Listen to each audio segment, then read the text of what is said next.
Welcome back to ear training for the working musician. We're now into unit 5, which is excellent. So if you're following along in the book, today we're going to be on page 33, and now we're introducing 3 new intervals. We have both types of sevenths, the minor seventh and the major seventh, as well as the tritone, which can either be notated as an augmented fourth or diminished fifth. It doesn't matter to me. You just need to make sure that whatever you write matches up with the interval that you have notated. Let's first talk about how we can hear these intervals. So minor sevenths, I always hear Somewhere from West Side Story. There's a place for us. Or Santa Fe from Newsies. Santa Fe. If you're a Swiftie, Mad Woman goes, and there's nothing like a mad woman. The Winner Takes It All by ABBA is another example.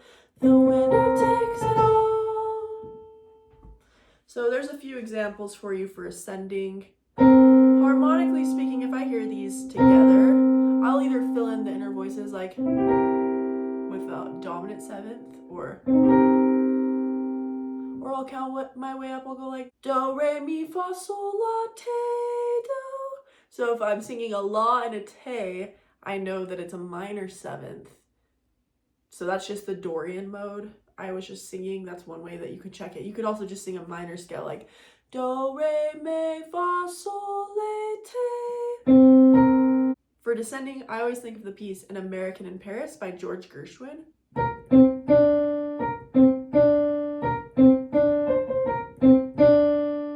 Another thing with these intervals, they have a tendency to resolve down. With part writing, the seventh really needs to resolve downward by step. And so noticing this has a tendency to resolve by half step downward is another clue, compared to major sevenths. Since we're on T, it wants to resolve up to do. So songs that I think of for this interval, I always think of the Superman main theme.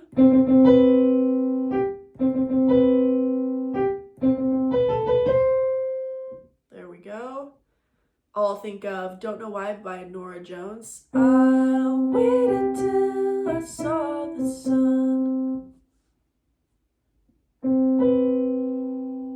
You can also think of Take On Me, the one part in the chorus where he goes a little bit more crazy. I'll be gone.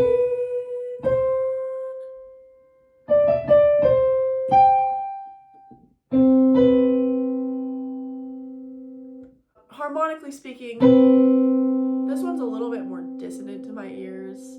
It like wants to resolve outward. I'll also fill in a chord.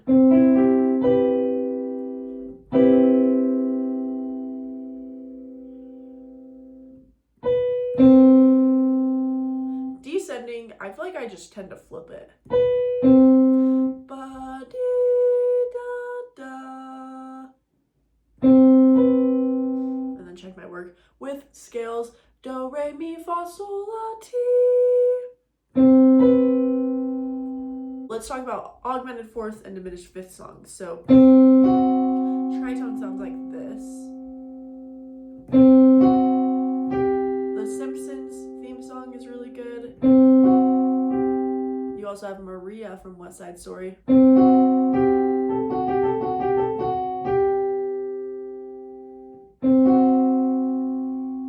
Harmonically, they're very dissonant. But if we put it like this below it, that sounds pretty good, because it builds a dominant seventh chord if we play the third and the seventh.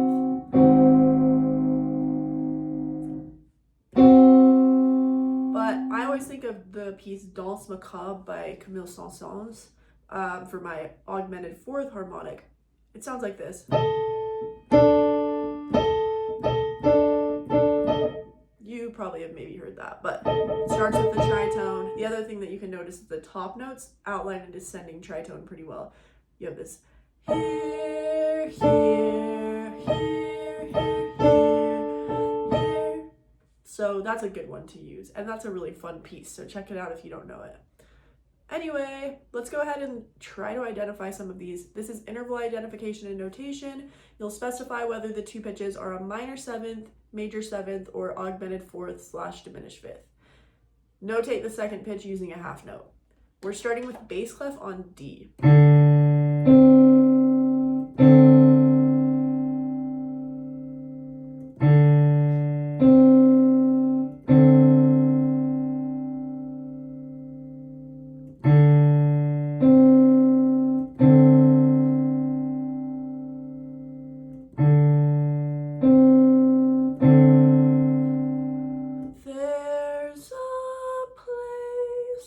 So it also has that tendency of wanting to resolve downward. Ba, ba. So that is a minor seventh. Another way you can check is here, here, here, here, here, here. The inversion of that minor seventh is a descending major second. So if you're better with seconds, flip them. Just do the inversion. Okay, so our pitch would actually be middle C. Below you would write lowercase m and a 7. Next, we're starting with alto clef D.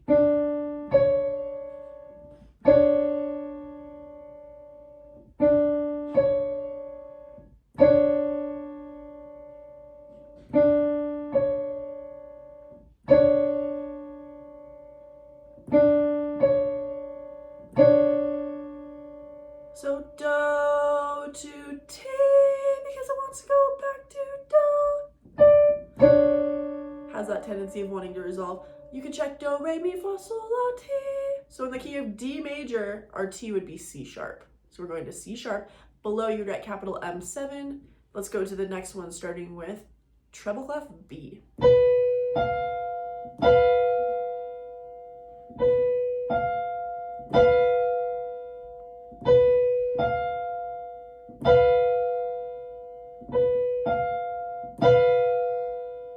Here, here. Another good way to check these specific intervals is singing a whole tone scale. 1, 2, 3, 4, or do, re, mi, fi. Okay, so this is a tritone. You can either write it as an augmented fourth with the note E sharp, or you can write it as a diminished fifth with the note F. Okay, here we are, tenor clef next, starting with A.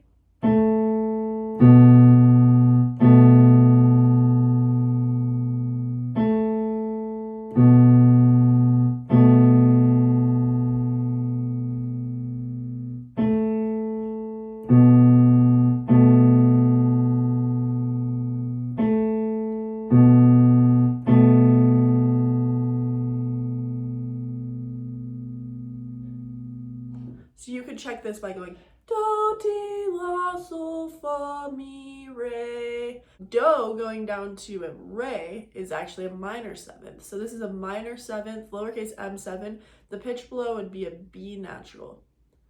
Next we have treble clef G.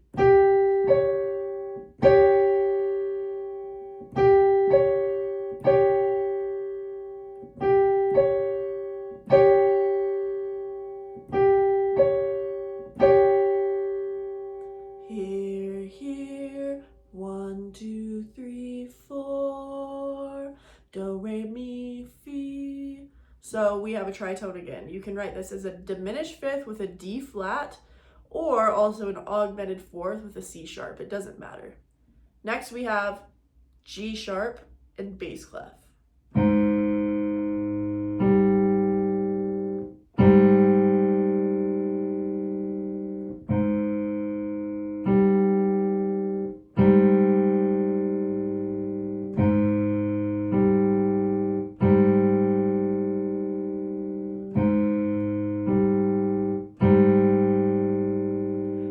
Do, re, mi, fa, sol, la, ti, do, ti. So that's a major seventh. If we're starting on a G sharp, we actually have to have an F double sharp as our major seventh above. The way you would notate an F double sharp is, we'd have G sharp, F double sharp looks like this with an X. And that's just saying, if you haven't witnessed those before, that you're raising it up a whole step instead of just a half step. and we would write capital M7 below. All right, next one, we start with treble clef E.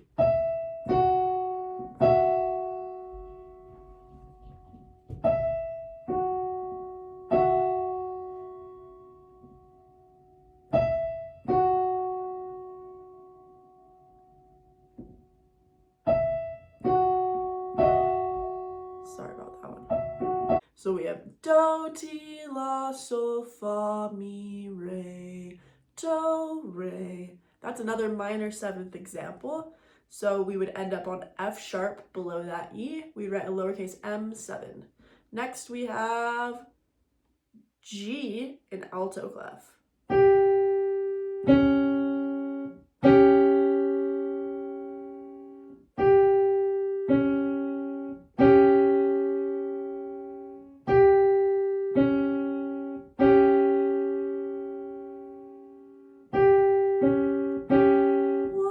2, 3, 4, do, te, le, fi. So also ending up on a fi.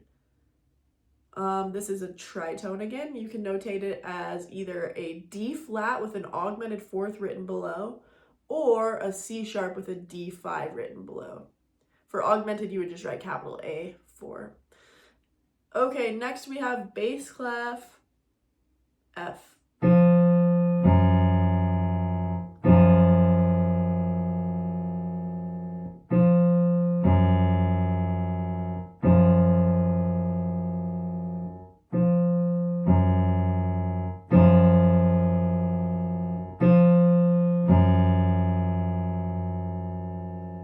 So ti, la, sol, fa, mi, re, do, ti, do.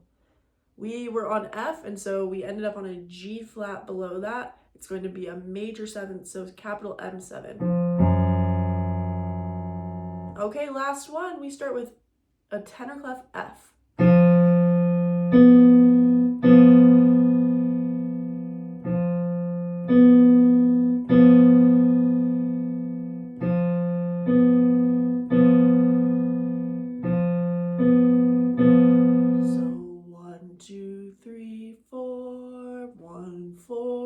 Tritone. So you could write that as an F going to a B, and that would be an augmented fourth, or you could write an F to C flat, which would be a diminished fifth. On to the simple meter rhythmic notation portion. We're going to notate the rhythms in the spaces provided using dotted eighth notes, and 16th notes. And for this, we're going to be dealing with 3/8 again, which if you remember last unit, I was talking about how 3/8 is pretty similar to 6/8. It's just a single beat of 6/8. And so we would call this compound single. And so we'll use similar rhythms that we would use in 6/8. For example, the new ones that I have for you are groups of 2 16th notes passing together, which would be like 1 and then maybe we'd have like an 8th note and an 8th note, like 1 and 2, 3. Or you could have 1 and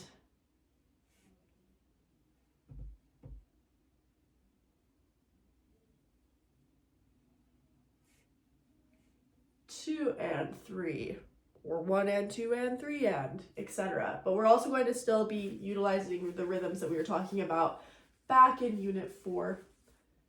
For this, I give you a 16th note to start. And these are pitchless, so you're just dealing with the note value, just a reminder.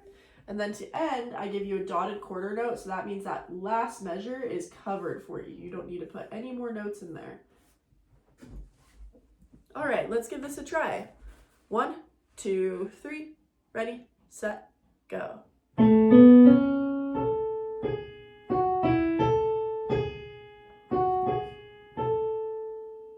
Here it is again, ready, set, go.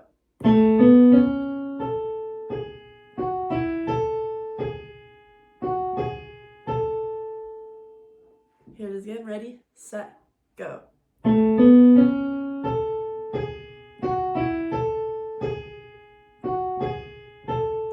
Focus on the cadence this time. Ready, set, go.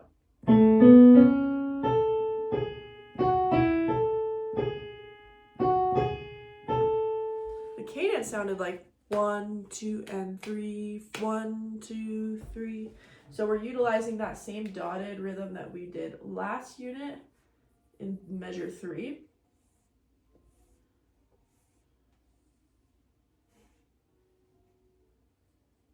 Were you able to get measure 1 yet? Let's talk about it. Sounds like 1 and 2, 3. So 1 and equals 2 16th notes, which it's kind of apparent that it's 2 16th notes if I ever have it starting with a 16th note, at least in this unit. 1 and we have beat 2 and beat 3 as 8th notes because we're in 3/8. You can just beam them all together like that. 1 and 2, 3. Okay, let's listen again. Ready, set, go.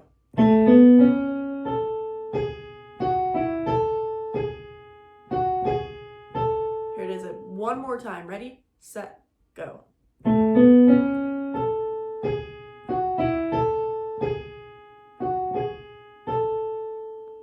So measure 2, we had 1 and 2, 3, and then we had 1, 2, and 3.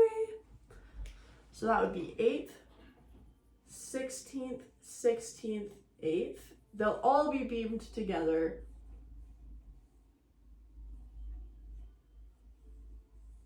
And then these two will have 2 beams. Okay, that's it for the rhythm. Let's go on to the compound meter melodic notation portion, which will showcase some of these as well as now incorporating what pitch it goes on. Okay, for this compound meter melodic notation, notate the pitches and rhythms in the space provided. The melody moves by any interval within an octave using note values similar to the above exercise. We're beginning in the key of A flat in 6/8 with Do on a quarter note. And then we end on Do, the octave above, with a dotted quarter note.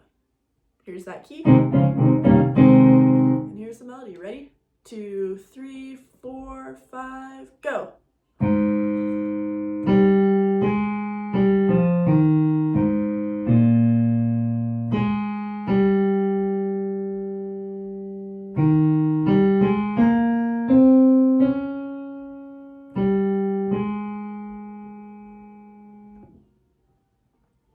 Here it is again. Ready, set, go.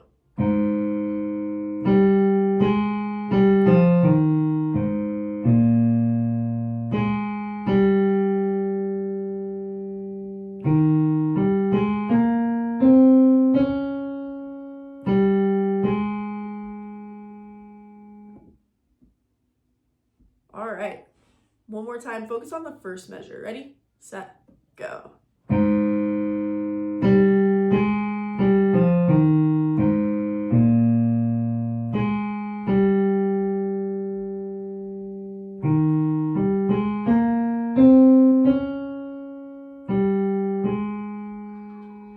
First measure, we have Do all the way up to here. Do, re, mi, fa, sol, la, ti. So we had Do, ti, and then we ended up Do, ti, la, sol to finish it out. So 1, 2, 3, and then up to 4, 5, and 6, just descending from Do. I'm not going to group this 8th note with these ones because I need to show the duplicity. This quarter and 8th note go together, and then these 4 pitches go together. Here it is again. 1, 2, 3, 4, set, go.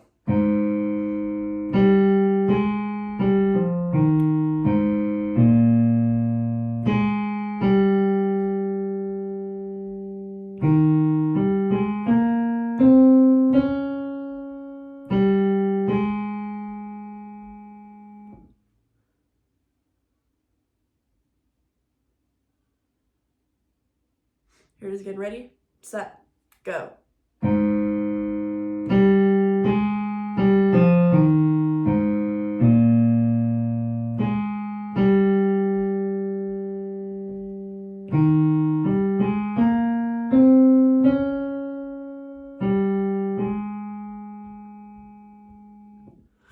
Bar 2, notice we went all the way back down to Do again, and we had Do, re, which would be 8th quarter, and then we ended up above do for an eighth quarter moment again. T. And this one is going to be tied over into this measure. Let's listen again and determine how long. 1, 2, 3, 4, 5, go.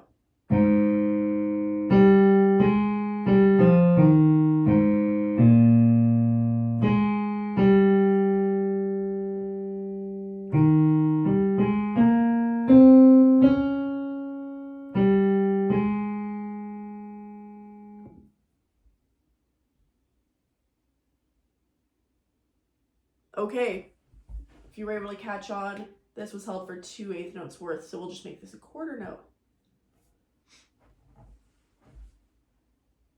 Here it is again, ready, set, go.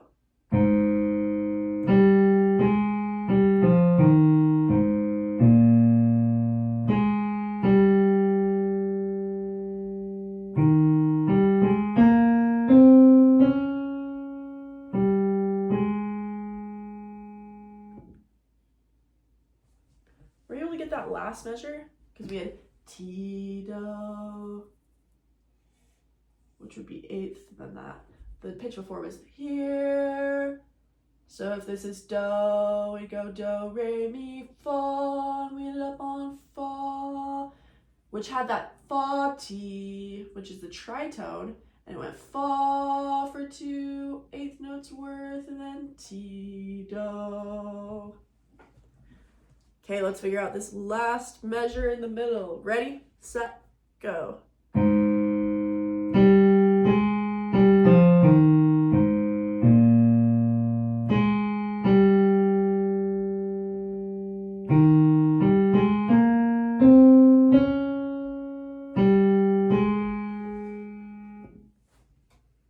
Okay, so we were on T, and then we ended up here. T, la, sol. T, sol. And then we went back up to T. And we had T, do, re, and then mi, which was bridging the gap up to fa. So sol, ti, do, re, mi. These two are going to be 16ths, and then the last two will be eighths, but they will all be beamed together. Okay. That's it. Let's try singing it on solfege. Ready, set, go. Do, ti, la, sol, do, re, do, ti, sol, ti, do, re, mi, fa, ti, do. All right. You can go back and listen to it a couple more times if you need more time on this, of course, but now we'll go on to the 7th chord identification and notation portion. The instructions in the first edition are slightly different than other editions, just because we caught an error, but let me read to you what it should say. Identify whether the root position 7th chords are major, dominant, or minor in quality. Using the given pitch as the lowest chord tone, notate the chord. Write the chord symbol in the space above. Before we do that, I want to talk about how these 7th chords sound, like distinguishing timbres and techniques that you can use to help you identify them overall, and then also discuss the chord symbols that are going to be used for each of them. Let's do the major 7th chord. So this is like if I were building a chord like on C, and I was just skipping up to the 7th on all white notes. We have in here a major triad, and then over here, this is a major 7th in the outer notes. That's what builds up a major 7th chord. And for the chord symbol, you have a couple options. You can either just write capital C with a M, A, J7, like that. You could do a capital C with a capital M7. That's why I don't like it when people use capital M's next to just the roots, because it implies 7ths. Another way is using the delta symbol. So you go C, this triangle 7. Those are all the most common ways, and I feel like those are the ones that I will accept in this class. Minor sevenths are then the opposite because we have a minor triad and then we have a minor seventh in the outer notes. For the chord symbol, you would just write the capital letter of the root. So we go C and then you just go lowercase m7. Maybe you could also get away with min7 or C minus 7. The top two are probably the most appropriate. And lastly, the dominant seventh. I'm gonna write it over here just so we have enough room. We have a major triad below. And then the outer notes make up a minor seventh. So it's kind of a combination of those guys. For this one, it's super simple. You just need the root, so C, and then a 7, and that's it. Don't use anything else to notate a dominant seventh because it won't be correct, okay? So just keep it simple for dominant sevenths. Let's talk about the timbres of these. Major sevenths, I feel like I can just bask in these chords. They're so nice. A couple days ago, Kyle was like, if you could just only play 2 chords for the rest of your life, what would they be? And I instantly had a response, and it was the major seventh 1 and major seventh 4. So if I did something like this,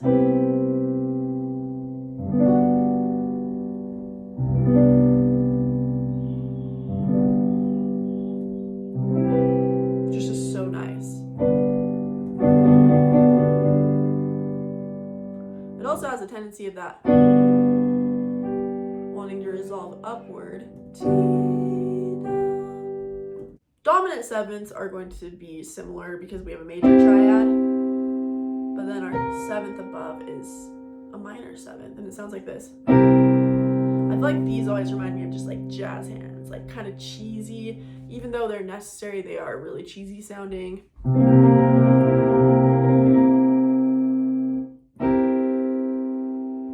Okay, when I hear these, I always think of if you've ever been to Disneyland, the teacups ride is always arpeggiating these chords with between the teacups themselves. They each toot out a note.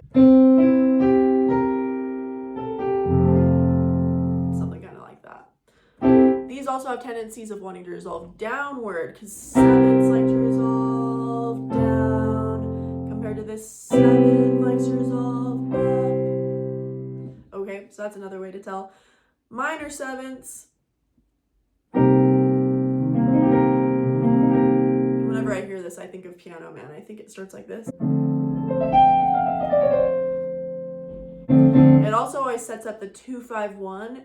I practice these a lot. This 2-5-1, which is just a jazz progression. 2-5-1. So whenever I hear these, I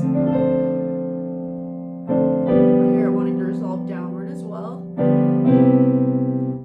Top note resolves down. Really, the only one that wants to resolve up is the major seventh. So I feel like that's going to be an easier one to tell compared to the minor seventh and dominant seventh. They have similar tendencies. All right, let's give this a try. So I give you the root pitch or the lowest pitch of the chord, and then you just build root position seventh chords above those. We are starting with a D flat in the bass. Here's that root. Here's the chord.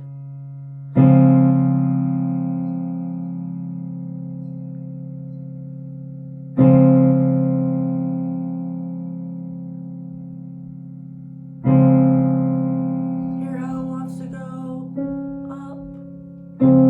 So this is that major seventh.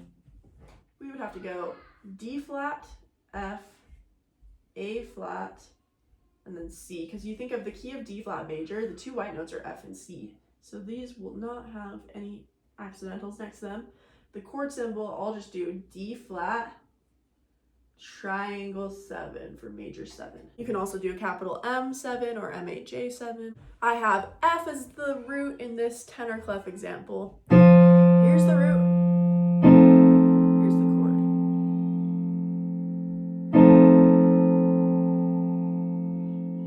All right, this one, it's a 5-7. 7, dominant chord. So we have capital F7 with the notes F, A, C, E flat here. Going back to bass clef, now we begin with an E. Here's the root, and here's the chord.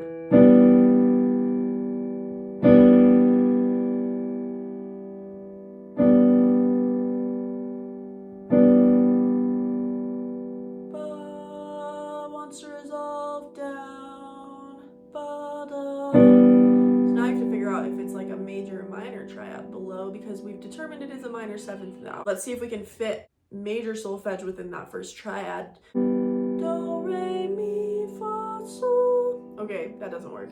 Do, re, mi, fa, sol. All right, so it is a minor 7th chord. We start with E as the root. It's going to all be white notes. We would write capital E, lowercase m, 7. All right, next I give you treble clef E flat. Here's the root. Here's the chord.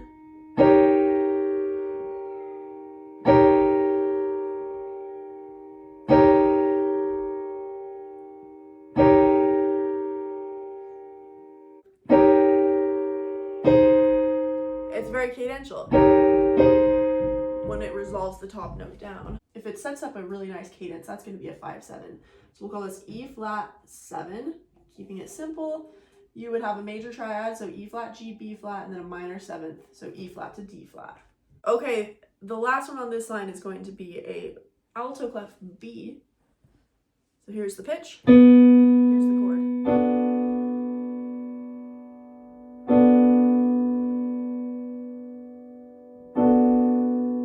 Do, re, mi, fa, sol. A minor 7th is the only one that you can fit minor solfege within the first few notes. So we would go minor, B, D, F sharp,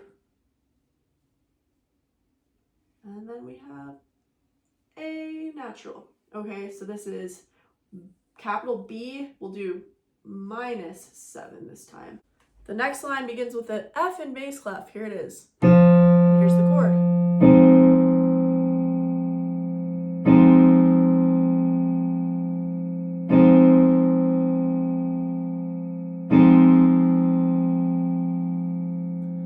So we'll have do, re, mi, fa, sol. So another minor chord.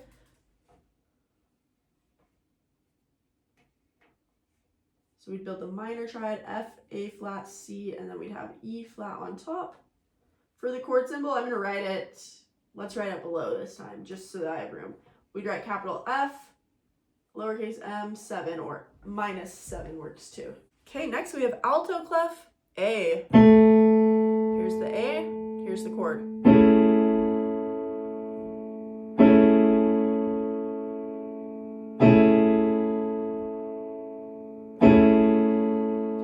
Do, re, mi, fa, sol. So it's major triad. La, ti. We can fit T in there, so it's a major 7th. So we'd go A, C sharp, E for the triad, and then G sharp for the 7th.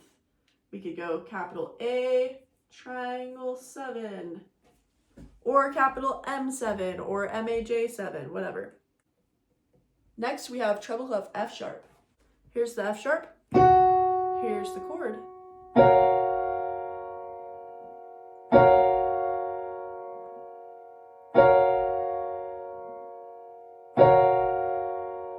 Do, re, mi, fa, sol. Okay, so it is a major triad. Do, re, mi, fa, sol, la, ti. Ti compared to te.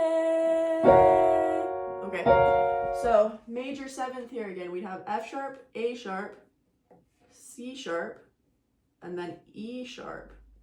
We would go F sharp, I'm going to go MAJ. It doesn't matter which one you do, just make sure it's one of the appropriate ones that we discussed earlier. Okay, next we'll go bass clef C sharp. Here's the pitch, here's the chord.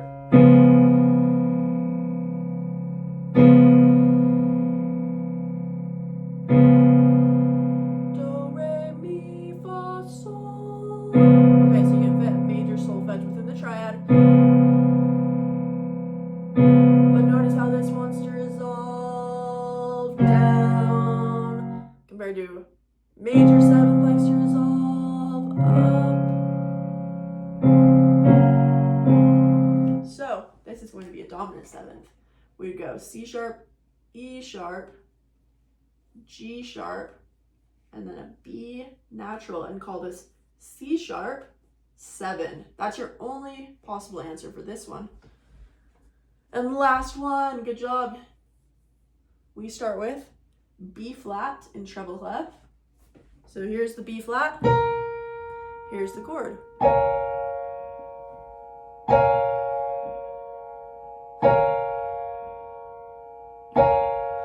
Do, re, mi, fa, sol. Okay, that doesn't work. Do, re, mi, fa, sol. So minor triad, minor 7th. So we'd have B flat, D flat, F with an A flat on top. Chord symbol, we'd go B flat, and I'll go lower. I'll do minus 7 since I did an M7 here. Obviously, if you're writing something with chord symbols, you need to make sure that you use the same one across the board. But today I was just trying to showcase all of the ones that are possible. Next, we're going into the 4-part notation portion. All right, so the 4-part notation portion, you'll notate the soprano, alto, tenor, and bass lines using whole notes. You'll provide a Roman numeral analysis below, as well as a chord symbol analysis above. Specify which type of cadence is used. Okay, if you are in the first edition, there are some mistakes. So in your part, you have a different chord written, but go ahead and write this in. We have F, C, F, A. In the answer key, the first chord is incorrect as well, so we'll talk about this coming up. But similar to what we've been doing, I will emphasize the bass, soprano, alto, and tenor twice, and then we'll do it once with equal voicing. For this one, we're now going to start adding 7th chords. Let's go ahead and try this. The key of C sounds like this. We're starting on bass, fa.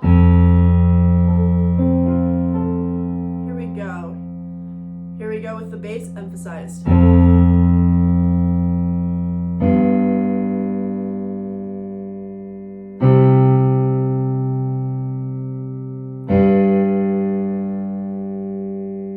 it is again.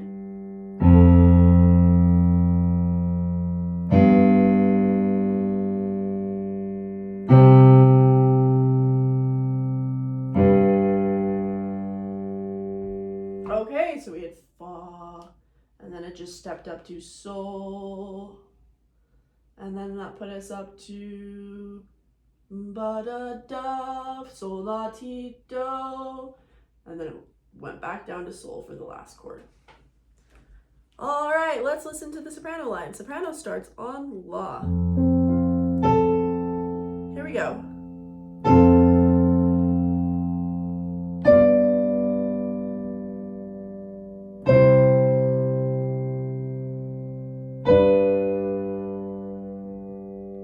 Here it is again.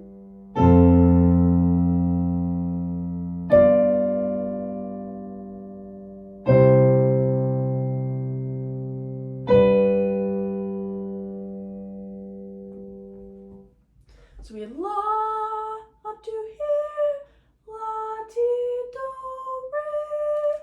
So we made it all the way up to re, and then we had do ti, stepping down with these last couple. Let's now listen to the alto line. Alto begins on fa as well. Here we go, alto.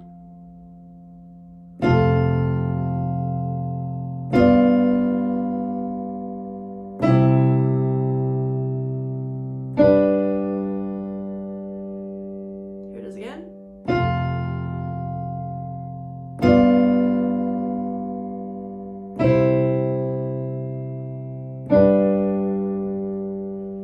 So we had fa, then it stayed on fa, and then it stepped down to mi, and then it went to re.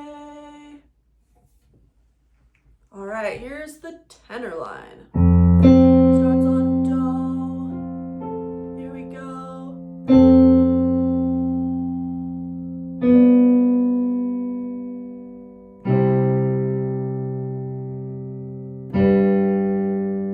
Here it is again.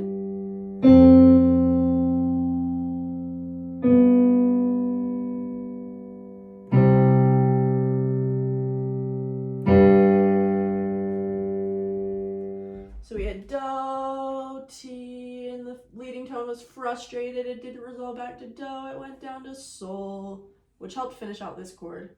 And then sol. Let's go ahead and look at these with Roman numerals after I played it equal voicing. See if you can give it a try while I'm doing this though. Here's equal voicing.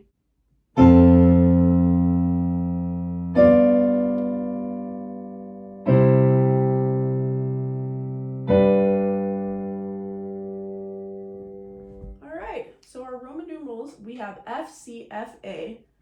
In the key of C, F, A, C would be a 4 chord. This is going to be a capital Roman numeral.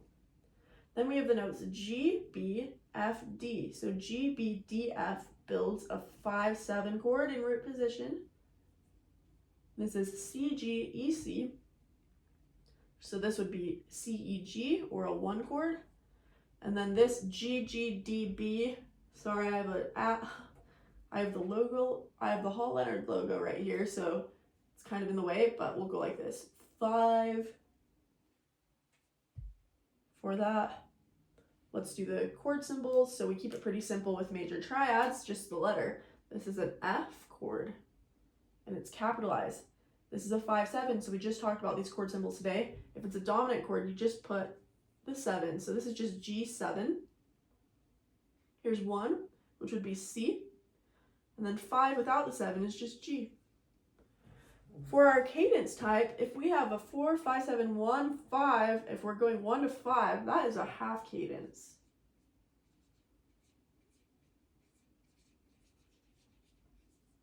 All right, we'll go into the next one, which is going to be minor. Okay, so now we're in the key of A minor, so here's what that sounds like. We're starting the bass line on a me. Let's listen to that. It sounds like this.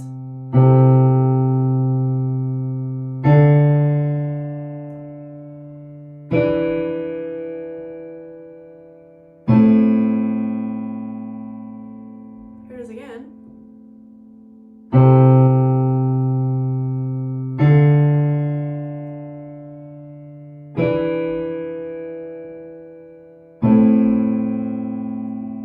Solfege-wise, we have me, fa, sol, do. Let's listen to the soprano, starting on me as well. Me. Here we go.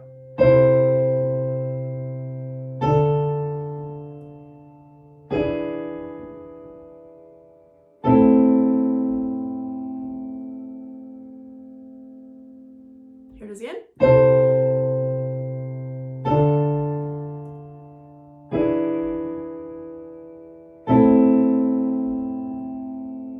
So we had me, which then went to do, and then we step down to ti. If we have a T in a minor key, it has to be raised. You raise your leading tones. I always say this in my class, raise your damn leading tones, because they forget. And so I feel like this is an important thing to remember, RYDLT. Especially in minor keys in my class for part writing, I'm going to have 5s as major, just because that sets up a lot of cadences and good smooth chord progressions and things. So we'll have raised leading tones pretty much anytime you see a 5 chord in a minor key in part writing. Me, do, ti, and then we end up on do. Cool. Let's listen to, how about this time we'll listen to the tenor. So tenor starts on sol. Sol, here we go.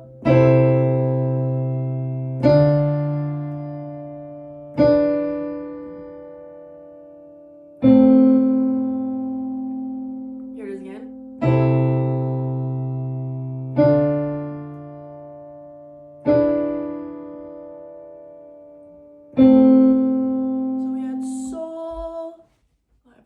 For the glare. Sol, fa, fa, me. Okay, let's now listen to the alto line. Alto begins on do. Do. Here we go.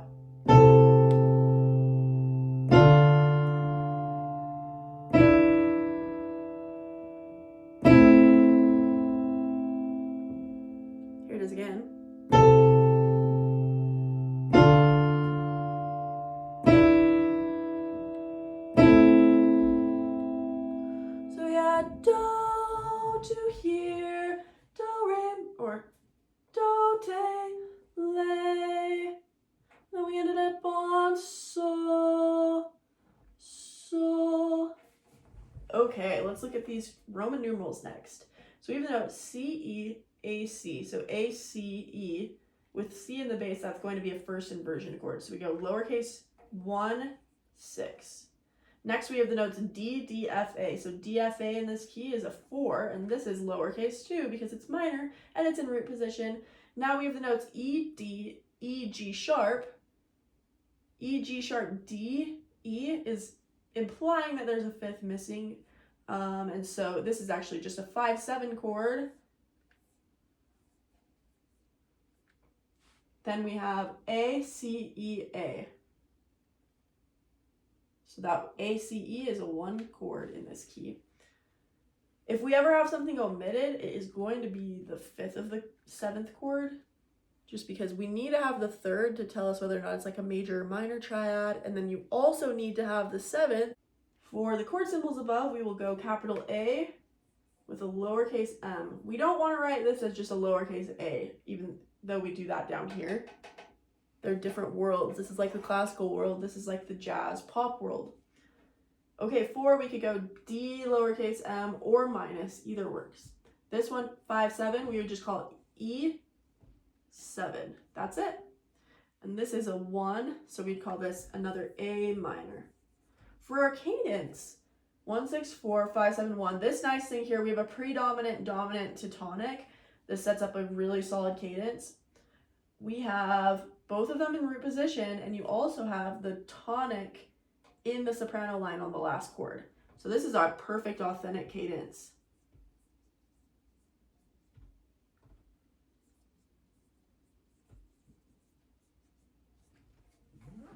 All right, this was a lot to throw at you for this next unit, but I would definitely go ahead and start training on this. I say this frequently, but it's an ear training.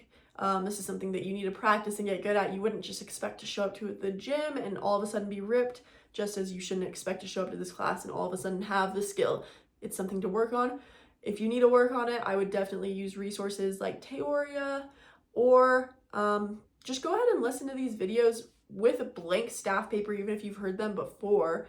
Happy practicing.